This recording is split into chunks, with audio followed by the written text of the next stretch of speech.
Hi, this is Chico Resch. You are listening to the Let's Go Devils podcast on the Primetime Radio Network.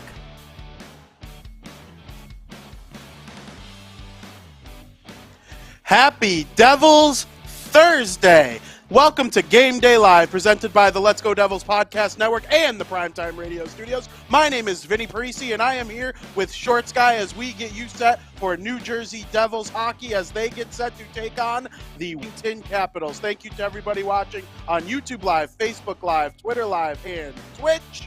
Shorts Guy, how we doing, my man? Doing good, Vinny. How you doing? I'm doing pretty good. Last game sucked. I was a little sad. Yeah. It's one of the first times in a long time I was sad after a New Jersey Devils loss. Every now you get a little mad and whatnot, but they've been so good this season where, like, you know, sometimes they lose and you're like, yeah, well, hockey teams lose sometimes. But that was one of those where I was like, they had this game in the bag against one of the premier teams in the National Hockey League. What was your takeaway? Yeah, I had to listen to most of that game on the radio because I had a hockey game that night, and I was at the rink watching the game before mine. I had my AirPods in, listening to the game, and then that penalty which led to the to the game-winning goal. It was just like, oh man, of course. But just listening to it on the radio and not having watched much of it, I think I got to see the first. I got to watch the first period. I stand corrected. The Devils seemed to they pounded the net with shots. I was wrong on my my thoughts about Samsonov. Although we've made goalies look good in some games. We made Ingram look good in Arizona before we were able to finally beat them. Aiden Hill looked like he was unstoppable against us. So we tend to goalies either step up their game against us, or we are not shooting more highly dangerous shots against these goalies. Regardless, out shooting the Leafs, whatever it was, 16-4 in the first period, and then slowly letting them into the game. Had we scored in the first period in that barrage of shots, I think things could have been completely different. But we just seemed to be chasing the game the entire night. From what I was listening to on the radio after the first period, it just didn't have that good feeling, and it wound up ending with a loss. Early in the game on the TV broadcast, Ken Danico talked about how sometimes when you come back, if you're like an East Coast team and you come back from a long West Coast trip where you're on that side of the country for X amount of days in a row and you get back, you look a little sluggish in the first game back. And he was a little surprised to see how on fire the Devils were in the first period. But everything he said he was surprised they weren't, they became in the second and third. And I agree with you. When they went into the first intermission tied at 0, I was like, that felt like they lost that period because like Timo Meier had a chance where he shot it right into the glove. And I was like, if that goes in the net, and listen, guys shoot it right into the glove all the time. Ovechkin, Matthews, the best goal scorers ever do that. It happens. And I know a goalie like yourself appreciates when that happens. Absolutely. But, Timo Meier, outside of that outstanding first period, and I thought he was pretty good in the second period too. He was brutal in the third period. He was the turnover that led to Mitch Marner's shorthanded goal, and then he took the penalty that allowed Austin Matthews to score the game-winning goal.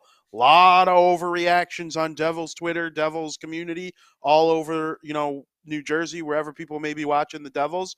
I, for one, am not one to overreact. I've been watching Timo Meier for X amount of years now. I know how great of a player he is, and I'm sure he had a bad game or two in San Jose, too. Everybody has a bad – Jack Hughes has had a bad game. Nico Hischier was bad in his first game back this season. Sometimes that happens. Right? Players, are you perfect every time you play? You play hockey. Are you perfect at your job every day? I'm not. I suck at it most days. Timo Meier's good at it most days. So,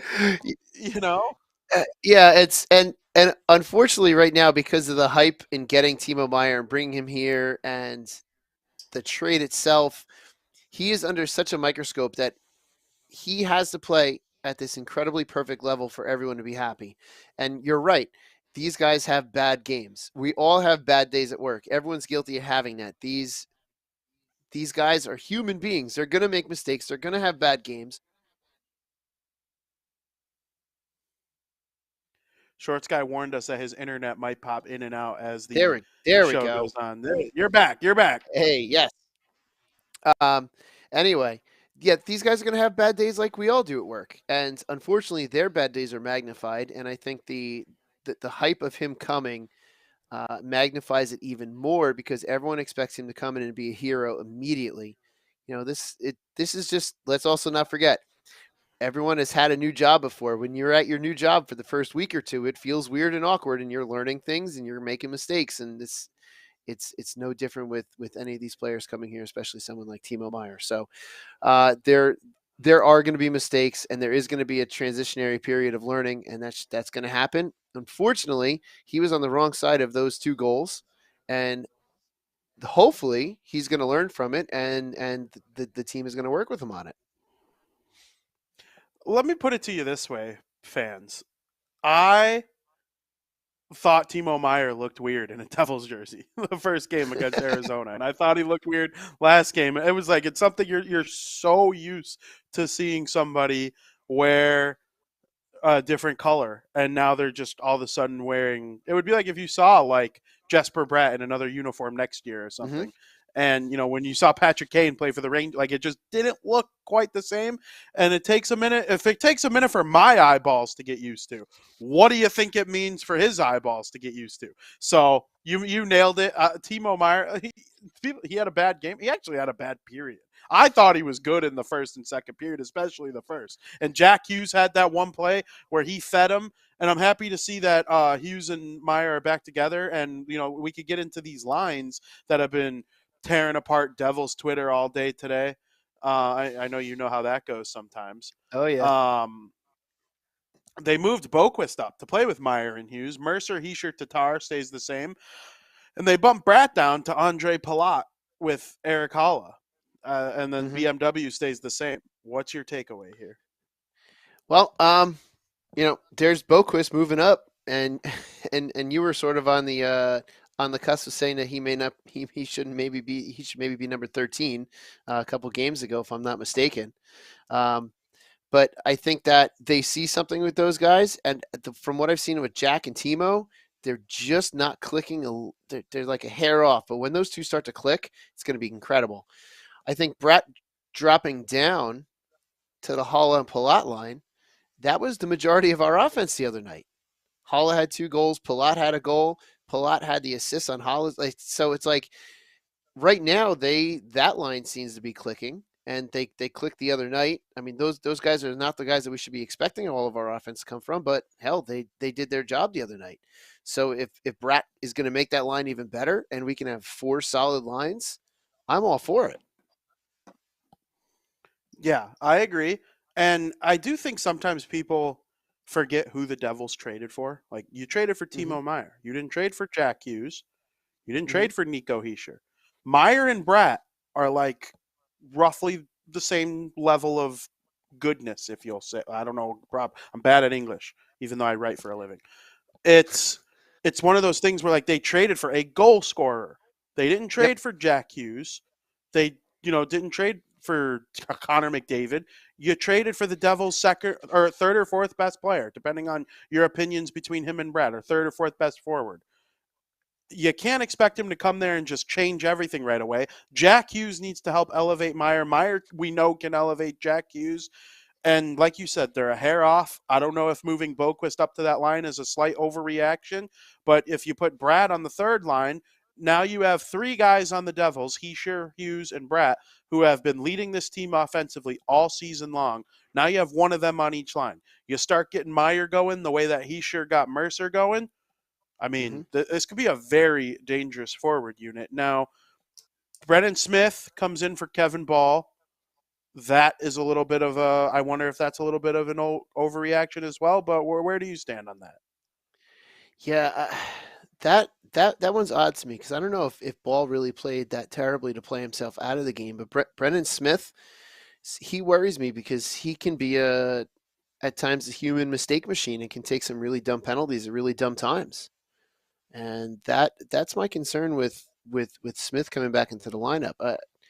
Nothing stood out to me with Ball, but then again, like I said, the last game I only got to visually watch the first period. But I don't know if you saw anything, but it just nothing struck me with Ball that it was worth pulling him out of the lineup, unless this is just something where they're like, all right, well, let's put Brendan Smith in and give Ball the rest, or give Smith the shot. I don't know. What are your thoughts? I honestly think it's just a shakeup. They shook up the Okay. forward lines. This is the only way to shake up the D, is to take out Kevin Ball and put in Smith, because they're not taking out Marino, Nope. Hamilton, Siegenthaler, Graves, or Severson at this point. I mean, they Mm-hmm. sat Siegenthaler earlier, and we've seen a couple other guys, but for the most part, those top five are the top five. A way to shake it up is to throw Smith in for Ball. I thought Ball was great, to be honest with you. Now, a great might be a strong word, but like, he was fine. And the Yeah. last two goals that the Devils gave up to lose the game, one was a shorthanded goal, and Ball doesn't get power play time, and the Mm-hmm. other was a power play goal for the uh, Toronto Maple Leafs, Austin Matthews. Do you ever really blame any one person for a power play goal being scored, especially when it's the guy who leads the NHL in goals for the last 3 years combined? No. Austin Matthews, he gets a clear lane to the net. He's not going to miss too often. I don't care if it's Duncan Keith, Drew Doughty, Patrice Bergeron, Mm-hmm. and Sidney Crosby in their primes killing that penalty. So, you know.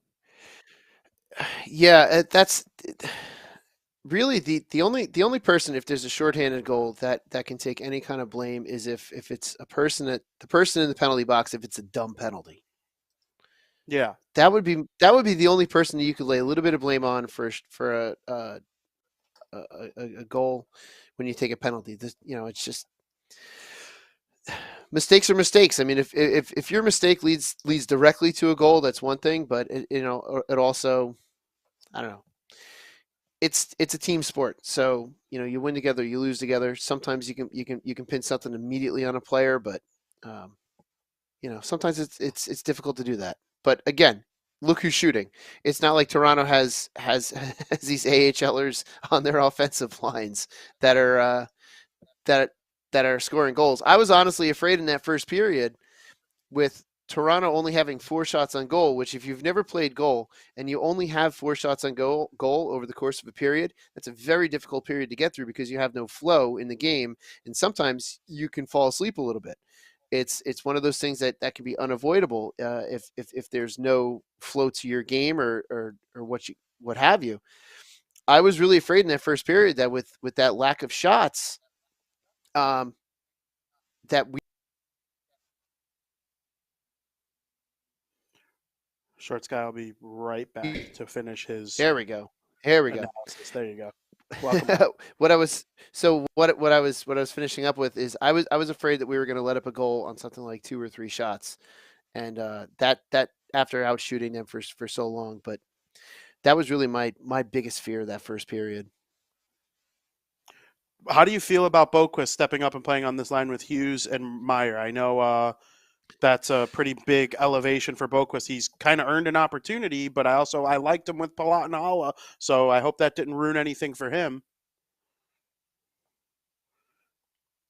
Ooh, I thought he was thinking, but he's actually waiting to analyze Boquist up on that second line. There you go. I'm with you. I think Boquist has earned this chance on the first line. He's played well. I think he's showing why he should be forward number 12 and not be forward number 13.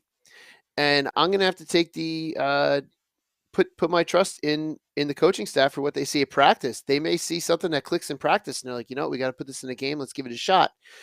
As we've seen in the last couple games too, lines are not permanent. You put these lines to start, and if they don't work, you shuffle them up in between periods, or even during the period, and you make the change where you need to. So he's got the opportunity. This is his chance to sink or swim, and basically for the coach staff to say, all right, well, you want to be you want to be that guy number 12, you want to be guy number 11, you don't want to be number 13. Here's your chance. Here we go.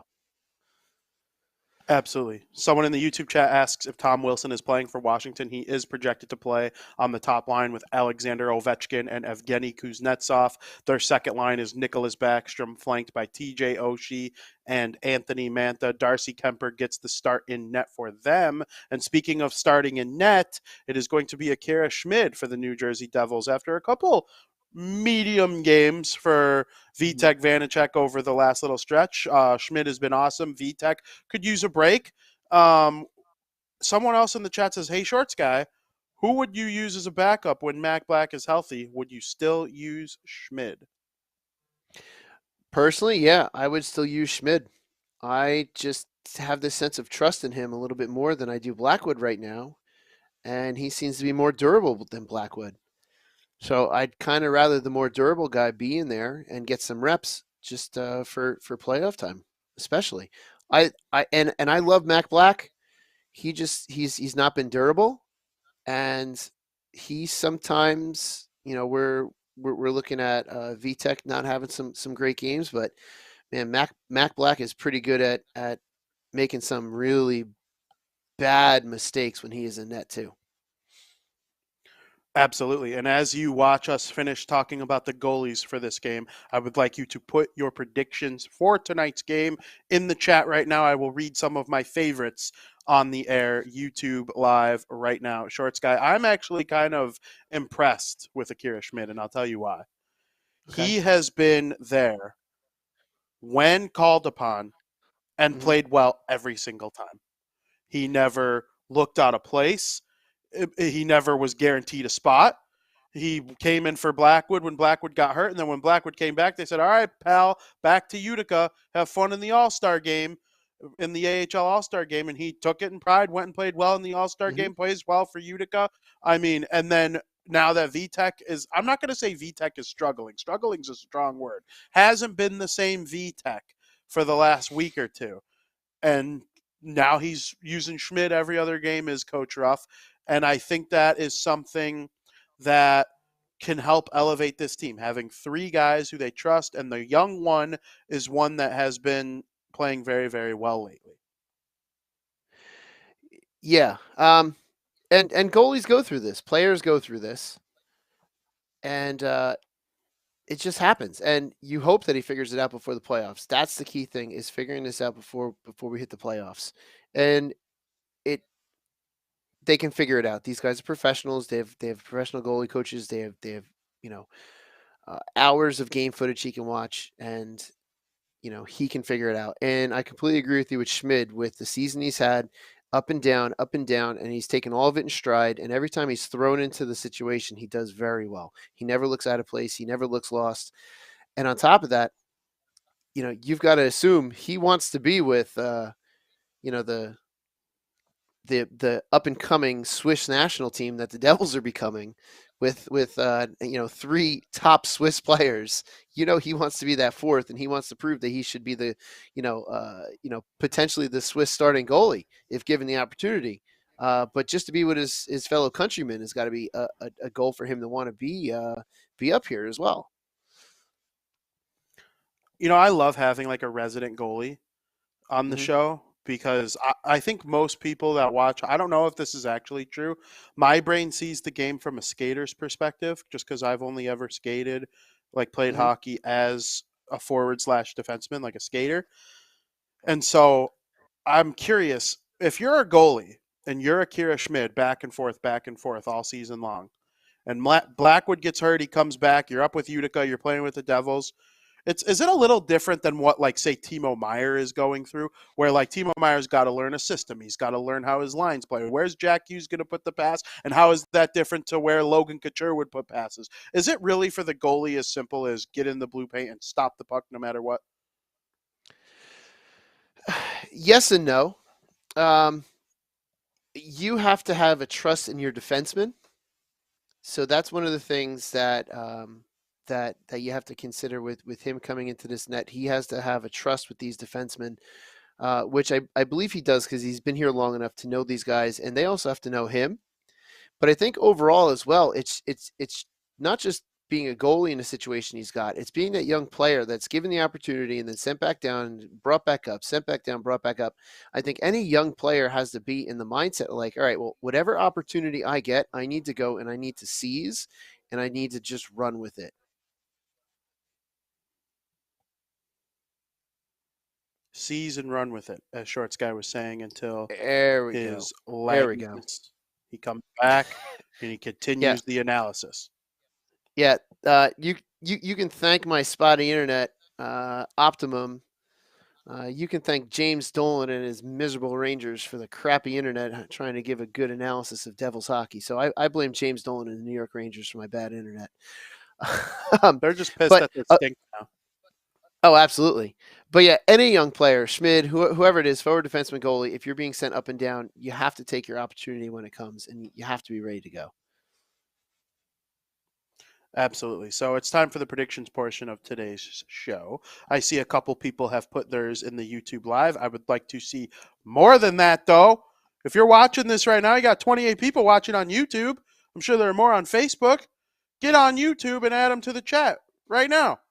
Sam Wu makes another prediction as he does. He goes 4-2 Devils, which you will see, spoiler in a couple of minutes here, that's a common score being predicted for this New Jersey Devils game today. Shorts guy, where are you? Man, my prediction that will be wrong, but I'm going to give it anyway. 4-1 Devils. It will be wrong, you say. Yes. Ooh. I haven't been right because I haven't been right yet. I just hope the Devils win. I'm saying 4-1. It's probably going to be 4-3, but I'll take it. I'll do 4-1. This is game 63, I think. Something You've like got that. You've gotten one right. I've got one. I got one. And Sam Wu talked me out of being right a second time. So I that's my own fault. I should have too. He talked me out of one time. And I was like, oh, yeah, you're right. I changed it. And then it was the original score I said. And then I missed the two games that the Devils played, the Dallas Stars. The first one I had a family commitment, and the other one I was driving back from New Jersey. And so I was listening to it on the radio, couldn't do the show. But so I've done about 60 of these this season, and I have gotten about 59 of them wrong. So no hard feelings on getting them wrong. Someone who does get it right a fair amount is Ramona Rice, who guessed 5-1 Devils and put a beer emoji. Love to see that. Randy says 4-2 Devils. Steve Engel, 4-2 Devils. As I said, this is a common score being put in the chat. Chris puts 3-2 Devils. Dennis says 8-3 Devils. Take it. Jack Hattie 2.0. Would not hate that whatsoever. No. R. Nunez says 5-3 Devils. Black Canary says 5-1 Devils. Devil's Ace is 5-2 Devils. Selecta 4-3 Devils. Some get by on less 5-3 Devils. And then Supernova says, I don't do predictions. Okay. Tony P says 4-0 Devils. And R. Nunez says to end it, Devils need to not lose coverage on Ovi. The grade 8 Alexander Ovechkin will close by putting out something on him. Shorts guy, I'm going to say the Devils are going to win the game. I'll go with your second prediction. When you said 4-1 probably won't happen, it'll be 4-3. I'm going 4-3 Devils. I think they get the 1-goal victory over the Washington Capitals. Washington does not defend as well as they did back when they were a cup team 2, 3, 4 years ago, but they still have Ovechkin, Kuznetsov, Backstrom, Oshie, Wilson. This Anthony Manta is a very good player. It's a good team overall, and they're not a team to be trifled with, and they're hungry. They're on that playoff bubble. They might end their little streak of making it to the playoffs here this year. Well, they're going to put forth everything they have, and it's all led by the great 8 Alexander Ovechkin. This dude always scores in the Devils. How do you figure him out? It's so tough. You know what he's going to do. You know where he's going to set up, especially on the power play, and just sometimes it just looks like he's just unstoppable no matter what you do. You just have to do your best against him because he's just that good of a player. It's kind of like Sidney Crosby. It's hard to shut these good players down because they are so good because they find ways to get through and around you in any and all situations. Now, granted, he doesn't score every single night, but you just got to do all you can and just know where he is on the ice at all times. That's your key. Know where he is on the ice at all times, and if you lose him, that's the one opportunity he needs to try to put the puck in the net. I tweeted a couple nights ago when they were playing the Los Angeles Kings, their most recent game. I said it's been a lot of years with Alex Ovechkin in the NHL. It amazes me that his office is still relevant. You know it's coming, and nobody can stop it. Goal number 816, and Phoenix Copley is the 169th goalie in NHL history that Alexander Ovechkin has scored on. I'm assuming he has not scored a goal on Akira Schmid. So will he be the 170th goalie to give up a goal to Alexander Ovechkin tonight? Maybe, but the Devils need to find a way to contain him. You're never going to fully stop him. You contain him, and you got to find a way to win anyway. I'm actually looking back at that 6-3 game that we played against them. Who was in net for that? Blackwood and Vanacek were in goal those nights. I'm that's assuming a good question. Ooh, I wonder. Actually, Vanacek. If Vanacek didn't play that game, it actually wouldn't shock me if he's never given up a goal to Ovechkin either, He's kind of because they were teammates. Yeah, that's kind of he kind of has a little bit of an advantage there, having never played against him. Who scored their lone goal? And that 6-3 loss for the Devils, it was Blackwood and Vanacek in net. That I other don't game. believe. Yeah, they pulled Blackwood and put in Vanacek, Vitek. and the only goal that Vanacek gave up was to not Ovechkin. Protas is the only Yeah, so goalie it to looks score on Vanacek that game. yeah, I'm it looks trying like to Ovechkin see the scored, other but he ones. probably scored on Blackwood there. So Yeah, it was.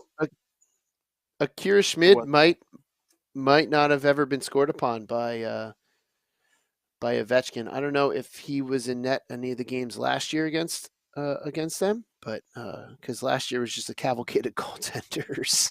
That was Yeah, the wildest thing last year. it really was. It still 7 blows my goalies. mind. It still blows my mind. They used 7 goalies and none of them were me. I should have got a call. I should have been goalie number 8. Honestly, I'm not positive that you would have fared worse than a couple of them. I mean, they I traded for the Hamburglar at one point. I That was know. I wild. know. I'm not saying I would have done great. I'm not saying I would have won, but I'm saying I would have at least made some saves. But it was anyone's net last year for the New Jersey Devils. So what the hell? Should have just given Yeah. me the opportunity. Now, what would give you more? What would give you more happiness? Seeing your face on the graphic of all the goalies Ovechkin has ever scored on, or knowing your face isn't on the picture, but you know you made every save against him that game? I'd rather make every save against him that game. Oh, okay. See, I'd want my Yep. face on the graphic. Know my name. Know my name. If I was the goalie, if I was an elite goalie in the NHL, like let's say I don't know, I'm Connor Hellebuck, or Mhm. I'm, Vasilevsky. If I give up the goal to Ovechkin, I'm almost proud of it. I'm the answer to a trivia question forever, and I'm still going to the Hall of Fame. It's not that You've now. If never you're like played goal. You've never I played know, goal. I'm You've never clearly not a played. goalie. I'm clearly not even a guy who like actively plays hockey. I'm clearly just an entertainer. Whatever's for the content. If I'll give up the goal to Ovechkin for the content, of course. I'll tell you No, I what. am far from a goalie. Whenever I'm playing against friends, my biggest goal is to have none of them score on me. That's my biggest goal in the game, is to have none of them score on me. So Yeah. if I'm a high level goalie, if I'm in there, I want to make all the saves against Ovechkin to be like, yeah, he scored on all these goalies, but not me. That's what I want to say. Okay, let me ask you this, and then we'll end the show. He scored his 600th career goal against the Devils, and the Devils Mhm. still won that game. Are you secretly hoping that's the case for the goal that breaks Gretzky's record? Because you will be guaranteed watching it. That's how I look at it. Because I will be pissed if I miss the Capitals game where Ovechkin breaks the record because of like a family party or something. But then if it's against the Devils, like I will have be You're for going to be sure watching it, yeah. I mean, it would be nice, but I also hate being that I'm just such of a defensive mindset that I just hate being that team to like let it up. I'm more defensive minded than offensive minded or anything like that. So I'm more about preventing him from scoring it than from letting him score it or to see him score it against us. So that's just my thoughts. I love it. I absolutely love it. Well, I can't thank everybody enough for tuning into our show today. It has been our absolute pleasure to be a part of this podcast with you, Shorts Guy. I'm enjoying having you Mhm. on this nice little run. Sam Wu is not here once again. I'm sure he will be back soon enough, which is what everybody wants. As I've been reading on twitter.com, everybody loves the Let's Go Devils podcast. And so make sure you're always tuning in, subscribing, liking, sharing. We appreciate you very, very much. For the great Sam Wu, for the great Shorts guy, my name is Vinnie Parise, and to quote the great Sam Wu, as always, let's go Devils.